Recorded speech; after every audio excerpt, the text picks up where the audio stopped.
Get ready with me while we rate all the concerts that I've been to in like the last year. I'm gonna start back in like the summer of last year, going all the way up until now. Last year, CMA Fest, that was like my first experience ever going to like a music festival. I saw Megan Maroney, I saw the Red Clay Stray, Luke Bryan, Ashley McBride, I saw Zach Top there as well. Avery Anna was one. I'm gonna rate the experience as a whole. I would say for me, that was definitely a 10 out of 10. I think music festivals are a great way to see a bunch of different artists. Also, I was lucky enough to go with Celsius and be in a box, so my experience was top tier. Like, that is one of my favorite memories and experiences I've ever gotten from doing TikTok. I honestly really started hitting up concerts in October, so I went to Ty Myers for the second time. Originally saw him in Starkville. Please hear me when I say this was in no way, shape, or form a bad concert experience, but what I will say is from seeing him the year before in a much smaller venue, it was originally at Rick's Cafe, which is like a bar, to then going to the Pinnacle, the quality of his show was just different. Like, he was so much more personable when he was first blowing up. Also, I've met him, and in person, literally one of the nicest guys you'll ever meet. Like, this is nothing towards him. I don't know if it's just because by this point he had an album out and so he had so many songs to get through, but like when we saw him at Rick's, he was so interactive with the crowd, making it feel like you knew him and were getting to talk and be with him. Whereas when I went in October, it really just felt like he was there just to play music and like get on, which again, that's what you're paying for. In no way, shape, or form am I saying that like it was a bad concert. He sounded phenomenal. The music was phenomenal. Obviously, you're paying to hear the music and he probably wanted to get through as many songs as possible. I just personally really enjoy when an artist interacts with the crowd and makes it feel like y'all are hanging out. I literally get to see him again this weekend because I'm going to see Luke Combs and he's one of the openers, so I cannot wait. Like, I love his music, don't get me wrong. Shortly after this, or maybe before this, I saw the Jonas Brothers. That was a 10 out of 10 concert. Literally, that was one of the best concerts I've ever been to in my life. It was just magical. They are such good performers and they were really good about interacting with the crowd, talking with the crowd. Next up was Sabrina Carpenter. Sabrina Carpenter is my top 3 favorite concerts of all time. I would rate this in 1,000 out of 10. Like, she is such a performer. You're not just paying for her music, you're paying to go watch a production. This was not like a concert, this was a full-blown production. As a musician and a performer, she's incredibly well-rounded. Her vocals are 10 times better in person, which is like not that common when it comes to seeing concert. That was a core memory. I made it with my friend. Me and Chloe went and it was literally one of my favorite things. I think about it weekly. I was lucky enough to get invited by Celsius to go see Ballerini. She did a little pop-up private kind of concert and it was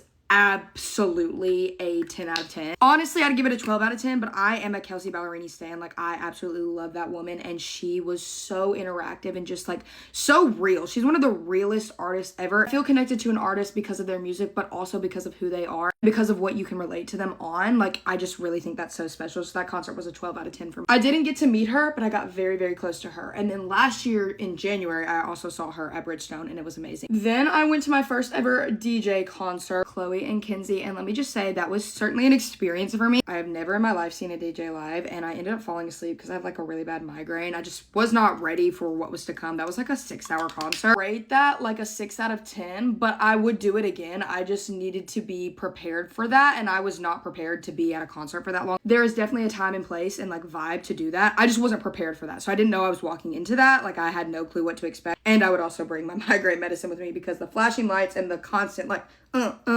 really got me. But other than that, experience very fun. And I saw Vincent Mason also in Nashville at the Brooklyn Bowl. I love smaller venue concerts like way more than the big venues. This concert for me was like a 15 out of 10. Loved it. Vincent is so good. His vocals are so good live. I got to see him at my university for free my freshman year and now he's like a huge star. We were so close to him. That man is such a good singer and he can play the harmonica like nobody's business. Shortly after, I went to Del Watergap, which was somebody that I'd never really like listened to his music. I'm obsessed now. Like, it's literally now one of my favorite artists. My friend Chloe is the one who got me into going to all these concerts because she is such a concert fanatic. I could not have expected how good of a concert that was. Like, it was unreal. I would probably have to rate that 20 out of 10. Like, I just love that. If I could go back to that night, I would. Next, we went and saw Old 60, me and my boyfriend in Chattanooga. We went because he really likes Old 60. I wasn't super familiar with their music. I just heard like a couple songs on TikTok. I rate that concert like an 8 out of 10. Like, it was super good. They sounded amazing in person. It was just the venue was a very, very hot for some reason. And unfortunately, there were like these like teenage girls in front of us screaming the whole time. So like for me, it was a little overstimulated. No shade to them. They paid to be at that concert, but that did kind of distract me from the performance. And also I couldn't really see that good because we were kind of far back. Also, the merch line for that, ridiculous. I waited in that line for an